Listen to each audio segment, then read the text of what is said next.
बिस्मिल्लाहिर्रहमानिर्रहीम अस्सलाम वालेकुम। आज जो मेरी वीडियो है ये है एडाप्को जेल के हवाले से। ये जेल के फॉर्म में आती है और इसके अंदर जो फार्मूलेशन है वो है एडाफेलिन इसके अंदर मौजूद है। आज मैं इसकी कंप्लीट रिव्यू आप लोग के साथ शेयर करने वाला हूँ कि इसको आप लोग किस तरह लगा सकते हो, इसके यूजेस क्या है, साइड इफेक्ट क्या है, तो कंप्लीट रिव्यू मैं आप लोग के साथ शेयर करने वाला हूँ। अगर अभी तक आप लोगों ने हमारे चैनल को सब्सक्राइब नहीं किया तो प्लीज़ हमारे चैनल को सब्सक्राइब करें और साथ में बेल आइकन को जरूर प्रेस करें ताकि आने वाली वीडियो की नोटिफिकेशन सबसे पहले आप लोग तक पहुंच सकें।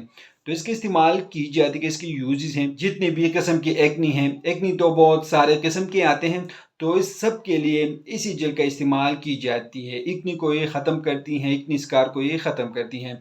जो लोग ज़्यादातर धूप में काम करते हैं या धूप में ज़्यादा रहते हैं तो इनसे स्किन ख़राब हो जाती हैं, तो उसके लिए आप लोग इसी जेल को इस्तेमाल कर सकते हैं। इसको किसी भी किस्म की हाइपर पिगमेंटेशन के लिए इस्तेमाल कर सकते हैं। पिगमेंटेशन के लिए इसी जेल को आप लोग यूज़ कर सकते हैं। एक्नी स्कार के लिए आप लोग इसका इस्तेमाल कर सकते हैं। छाइयों के लिए आप लोग इस जेल का इस्तेमाल कर सकते हैं।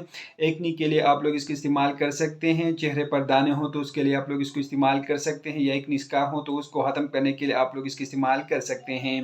दाग धब्बे हों तो उसके लिए आप लोग इसका इस्तेमाल कर सकते हैं। चाइयों के लिए भी आप लोग इसको यूज़ कर सकते हैं।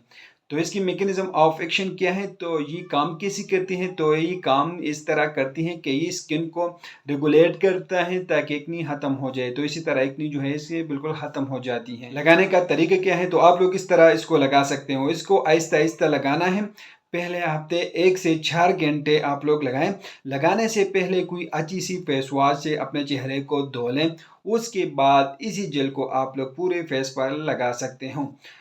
इसकी साइड इफ़ेक्ट देखा जाए तो इसके ऐसे कोई साइड इफ़ेक्ट नहीं है, लेकिन कुछ ही लोगों में इसके साइड इफ़ेक्ट होती हैं। इससे रेडनेस हो सकती है, खारिश हो सकती है, एलर्जी से हो सकती है, बर्निंग सेंसेशन इससे हो सकती है। तो ये इसकी साइड इफ़ेक्ट हैं। इसी जेल को आप लोग इस्तेमाल कर रहे हो तो एकदम इसको नहीं छोड़ना है। अगर आप इसको पिगमेंटेशन के लिए इस्तेमाल करते हो या एक्नी के लिए इस्तेमाल कर रहे हो, एक्नी स्कार के लिए इस्तेमाल कर रहे हो, चाइयों के लिए आप लोग इस्तेमाल कर रहे हो, तो इसको एकदम नहीं छोड़ना है, क्योंकि दोबारा आपको एक्नी हो सकती है। इसलिए आप लोग इसको काफ़ी अरसे तक इस्तेमाल करें। एहतियात क्या करनी चाहिए, जब आप बाहर निकलते हो तो सनस्क्रीन ज़रूर लगाना है, मतलब सन ब्लॉक आप लोग ज़रूर लगाएं, और मॉइस्चराइज़र जो है वो ज़रूर लगाना है। ये कंप्लीट रिव्यू है इसे जेल के हवाले से, एडाप्को जेल के हवाले से कंप्लीट रिव्यू है। तो उम्मीद करता हूँ आप लोग इन्फॉर्मेशन पसंद होगी। अगर आप लोग ये इस्तेमाल करो तो पहले अपने डॉक्टर से ज़रूर मशवरा करें। हम आप लोग इसे मालूमात इन्फॉर्मेटिव वीडियो बना रहे हो, ये एक मालूमात इन्फॉर्मेटिव वीडियो है। तो आप लोग वीडियो कैसे लगे हमें कमेंट करें, हमारे वीडियो को लाइक करें, चैनल को सब्सक्राइब करें, हमारे फेसबुक पेज को लाइक करें, टिकटॉक अकाउंट को जरूर फॉलो करें। हमें इजाज़त दीजिए, अल्लाह हाफिज़।